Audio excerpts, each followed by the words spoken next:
Good morning, everyone. Welcome back to our morning coffee time for Friday, September the 4th. How is everybody?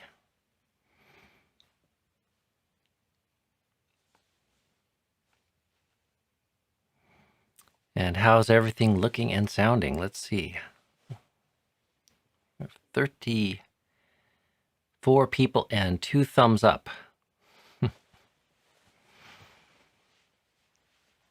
So yeah, we have arrived at Friday.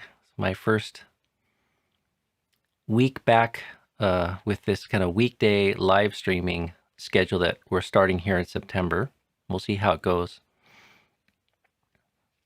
I'm not much for the weekday, weekend kind of schedule, but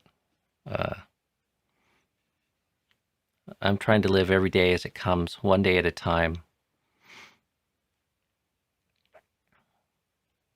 And the challenge of overcoming dukkha is pretty 24/7 and persistent. So it's part of the reason why I like doing things daily and trying to learn the skill of how to meet life daily.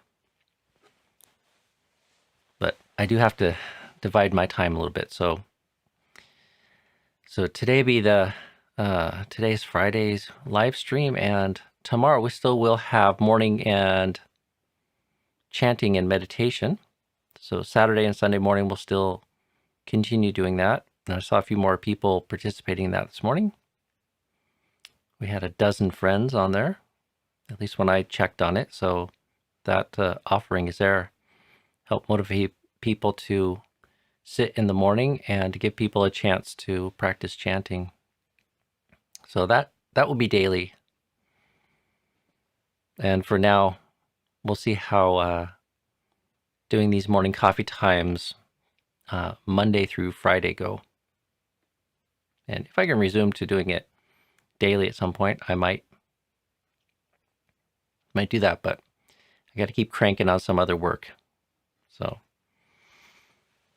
okay, well, I have one other reminder for people. This might be the last time I do this. I don't want to keep advertising and promoting these, but Ladawan Konkarat, our friend in the Seattle area, has made these masks, Pacific Hermitage 10th anniversary commemorative masks in blue and white. Blue is clearly the favorite. And if you live in the United States and not too close to the Hermitage, where you might be able to just come and get one directly from me at the Hermitage, then there's a post on our website, and you can contact Ladawan, and she'll be willing to send you a mask or two if you can provide the postage. So check into those details. So I started reading a new book that I've been waiting for from the library. Transcend: The New Science of Self-Actualization. Very strange book for a Buddhist to be reading. We're supposed to be overcoming the self, not actualizing it. But I heard an interview with the author a bit ago, and he sounds like a very interesting person and is conversant with Buddhism and humanistic psychology and Stoicism, which are all fields that have interested me in my adult life. And he's got a fresh uptake on the work of Abraham Maslow, who was quite an interesting figure in Western psychology.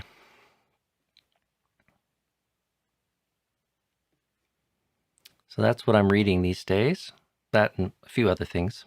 A book on Japanese grammar. And I have a new Dhamma book that somebody gifted me as well.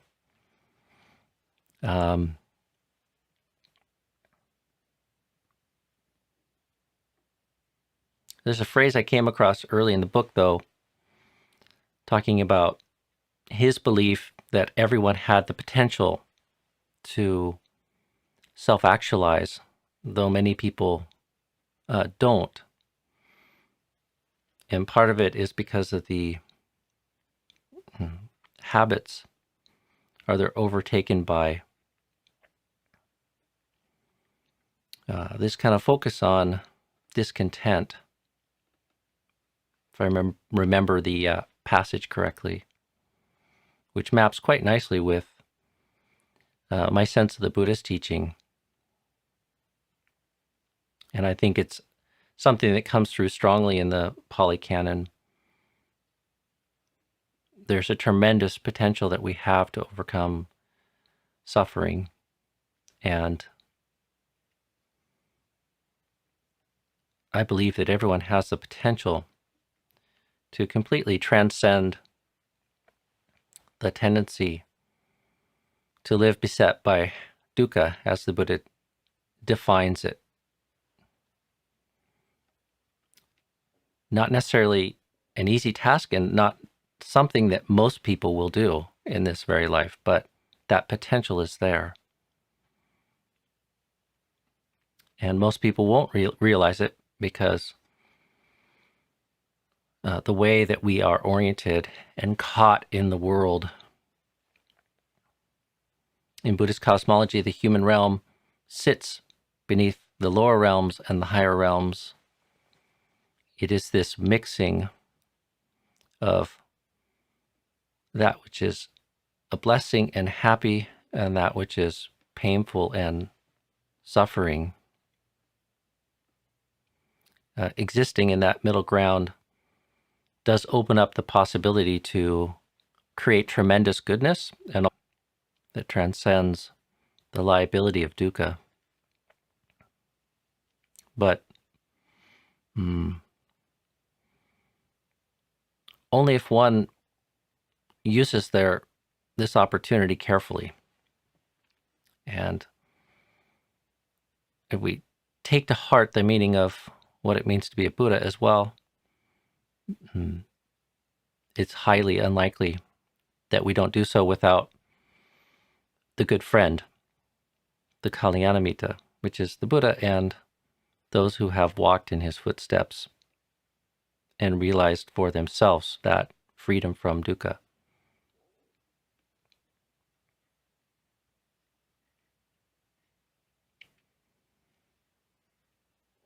When I examine my own mind and how it is that dukkha arises or dukkha comes to be in my experience, so much of it is so closely bound up with this obsession with this world, the movement away from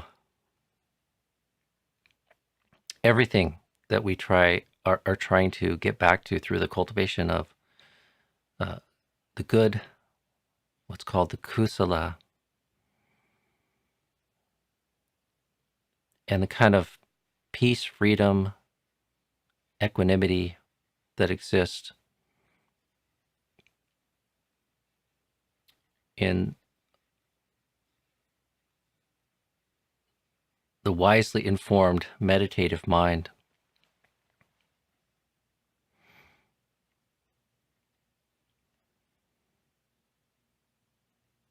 And if you pay close attention, there's always some sign of discontent in the mind that seems to be playing a role in this movement away from the present moment and movement away from the holistic mind that is full of virtue and kindness and compassion and equanimity and a kind of grounded lucidity that we strive to touch and strive to develop a taste for in the meditative life.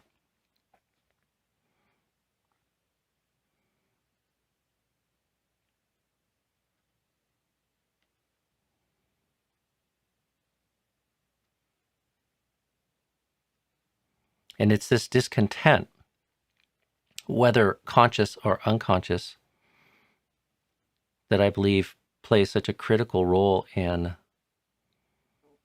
the proliferative mind and the habits of thirsting. It doesn't necessarily need to be conscious, and quite often isn't.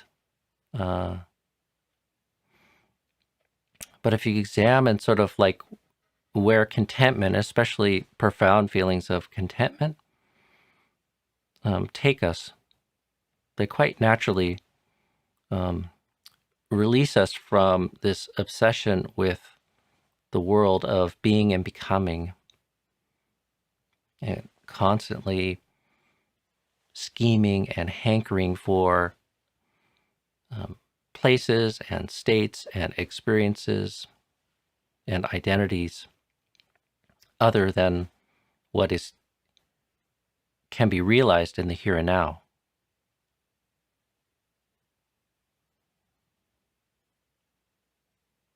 So I think of this as a really fertile ground for cultivation, like learning to become sensitive to and mindfully aware of the rising of discontent in the mind and the role that it then plays into the world, and in particular the world of dukkha.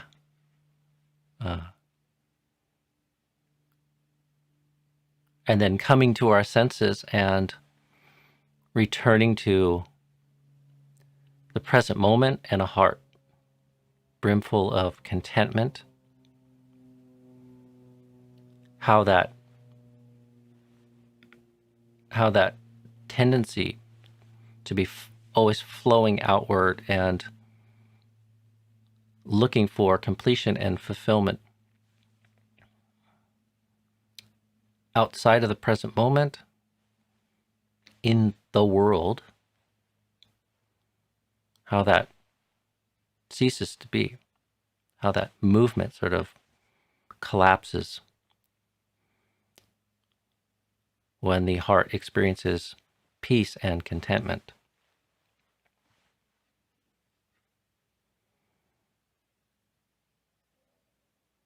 The cultivation of what the Buddha calls kusala, or kusala dhammas, wholesome qualities, things like kindness and compassion and generosity and virtue. These go a long way to starve the kind of habits of discontent from their critical nutriment. These go a long way towards bringing us closer back to home. And if you look at the progression of the meditative mind, there's many places in the Sutta where the Buddha is pointing to sort of having a wholesome store of kusala, or merit, and being strong and endowed in wholesome qualities of mind, how much easier it is with that basis of happiness and joy for the mind to move to tranquility and concentration.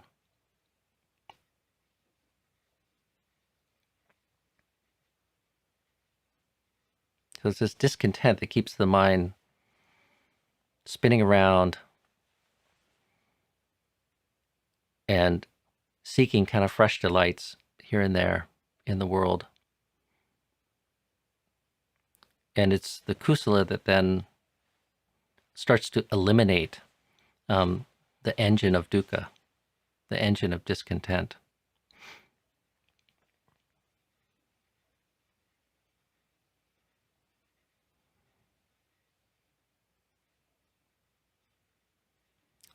Kusala dhammas can take us a long ways, maybe not all the way though, and the meditative experience plays a real central role in a further cultivation and deepening sort of experience of a mind absent discontent.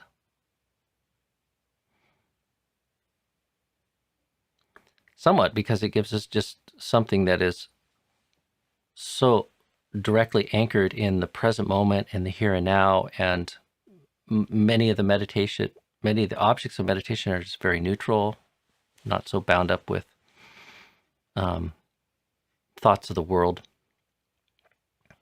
and wholeheartedly sort of engaging those, we have a chance for the obsessions of the world and the discontent of the world to sort of melt away. Akin to sort of how we lose ourselves sometimes in a very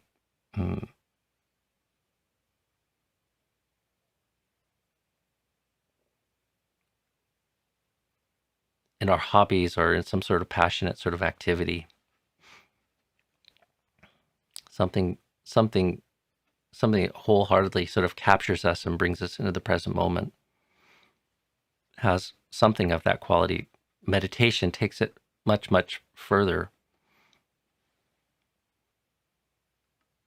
So developing a sensitivity and awareness of this, because I think a lot of discontent goes unrecognized and unnoticed.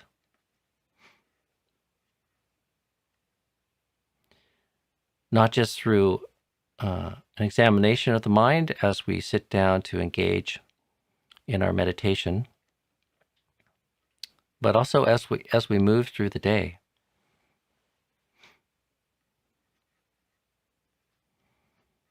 A kind of conscious practice of cultivating contentment and gratitude,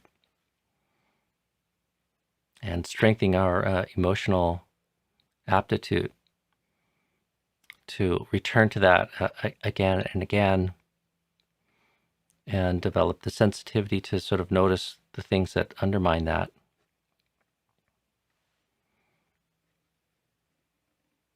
And bring them to resolve. In a lucid, sort of still moment, you can just see how discontent starts to propel the mind sort of outwards, and how contentment sort of brings it back home to the present moment.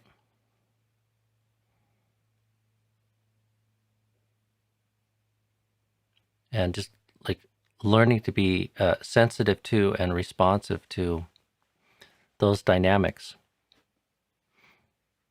is, I think, a great way to sort of connect with this cultivation and this longer term sort of project of understanding dukkha and developing the causes and conditions to overcome it.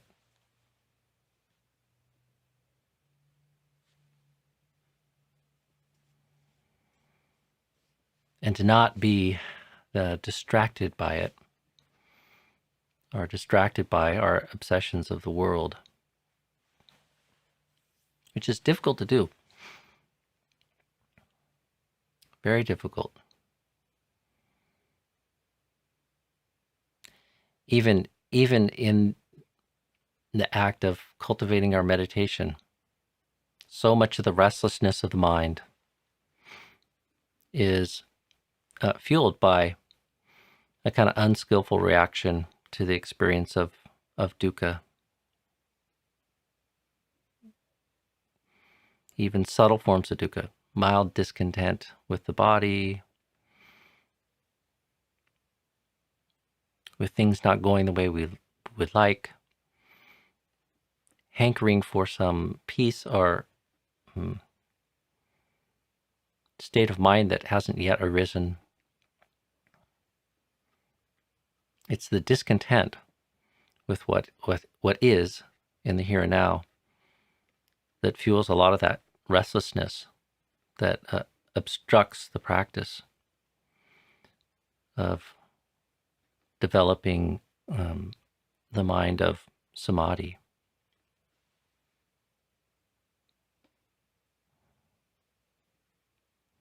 So a few thoughts on discontent and its relationship to dukkha this morning, and maybe an encouragement to just reflect on that today or every day if you can.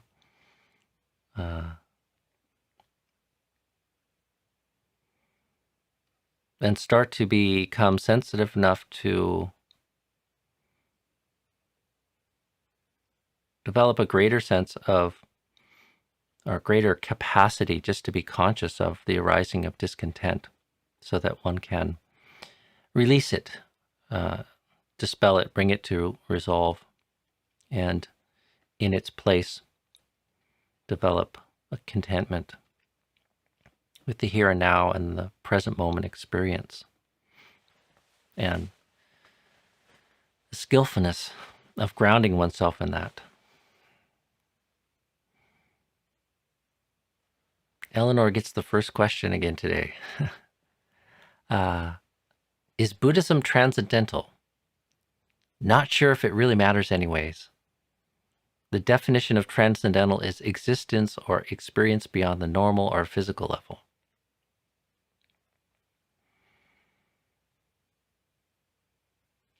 Well, even according to that definition, I would say Buddhism is transcendental. Though you don't see that word used so much in Buddhist circles, although I use the word, but I use it in relationship to transcending dukkha.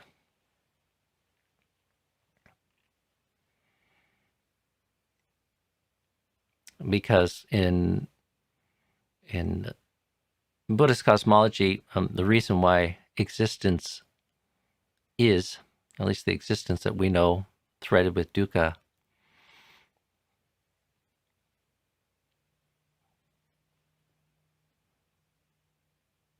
is because that dukkha has not yet been transcended or fully resolved. So with the ceasing of dukkha, one transcends.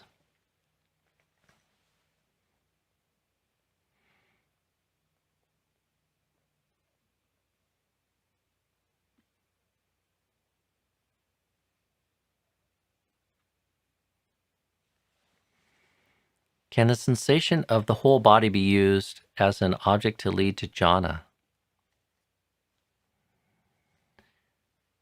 Yeah, I believe so.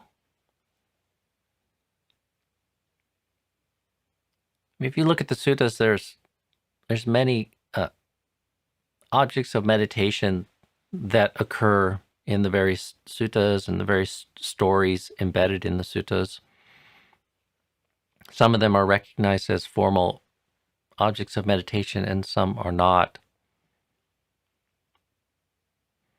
And sensations of the whole body, I mean, part of the path of the mind moving towards a deep state of concentration is this kind of expanding, sort of boundless sort of conscious experience. And if you look at some of the various teachers and the way they talk about various meditations developing towards jhana, they often talk about whole body sensation. So one example would be teachings on breath meditation from Ajahn, but also other teachers, where they're talking about sensing the breath in the whole body. And so, that is one way to experience the whole body, is by cultivating certain type of breath consciousness.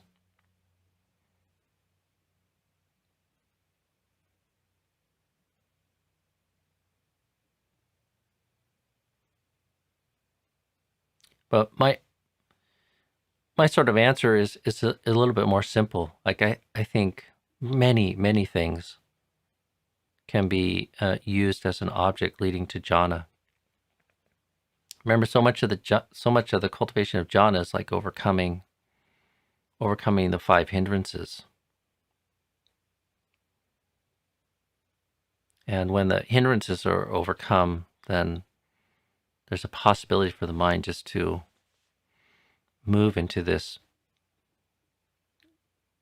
kind of heightened state known as the jhanas. What is the proper pronunciation of name Tesa Bhagavato Ara. Oh, I see. So this is the homage to the Buddha chant. I think there's some typos in there, Kari. But I think what you're looking for is Namo Tassa Bhagavato Arahato Samma Sambuddhassa. So Namo Tassa Bhagavato Arahato Samma Sambuddhassa. So just 2 quick pointers on Pali pronunciation. One is to pay attention to long and short vowels. We're very indistinct about our use of vowels in the English language. But in Pali, most of the vowels are either short or long. So there's like a O and a O. There's a and a ah. So, and the long form is about twice as long as the short form. So pay attention to that. That'll help with the pronunciation. And the other is to pronounce double consonants. So Samma Sambuddhassa, you pronounce both M's and both D's and both S's. The 2 D's, by the way, are a hard D and then an aspirated D. So Samma Sambuddhassa. Dassa. And oftentimes when you have these 2 double consonants, there's a little bit of a stop that it creates. So Samma Sambuddhassa. Samma Sambuddhassa. So Namo Tassa Bhagavato Arahato Samma Sambuddhassa. All right, you got that 3 times there.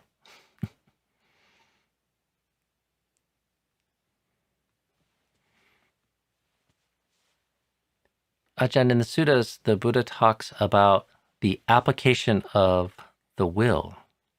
Can you talk about this concept of the will? Thank you.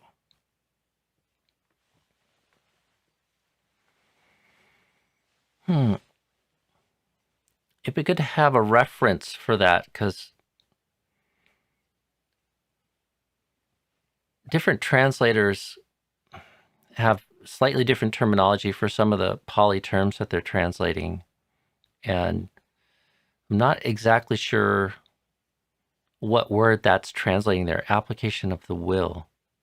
Although there's a lot of emphasis on putting forth effort and developing sort of chanda, a kind of wholesome desire to put forth effort.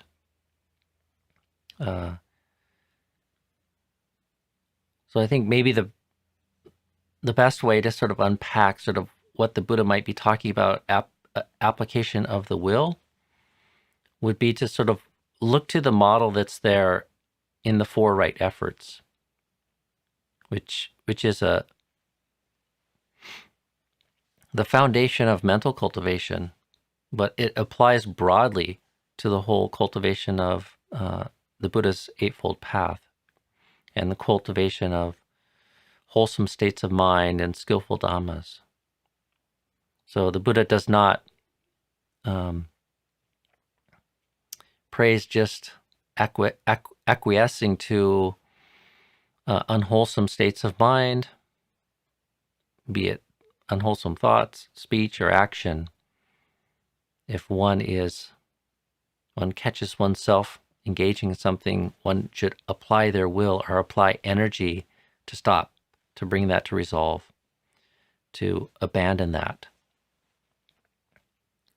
And furthermore, one should apply will and effort to support wholesome states of mind that have arisen.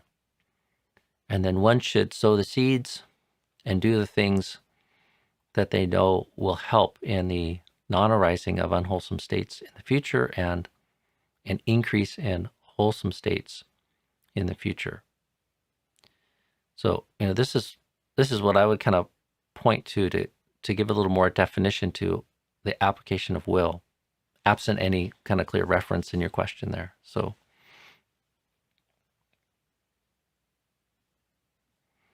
okay, well, it is 8:30, so I'm going to leave it at that for today, friends.